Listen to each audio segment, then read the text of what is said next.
ถ้าบ้าขึ้นมา ผมจะควบคุมตัวเองไม่อยู่ จริงเหรอ งั้นก็ลงมือสิ งี้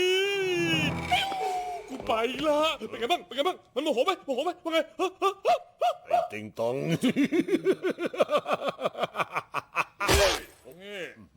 ไอ้แกหัวล้านได้ข่าวมึงเจ๋งมากใช่ไหมฮะ แรงกว่านี้หน่อย แรงอีกนิด นี่หลายอื้อ แรงอีก แค่นี้ยังหมดแรง แล้วแค่นเนี่ยจะเป็นมาเฟีย โอ้ดิรู้สึกแรงเกินแล้วนะเนี่ยโอ้นี่ เออ ปืนจริงเหรอเนี่ย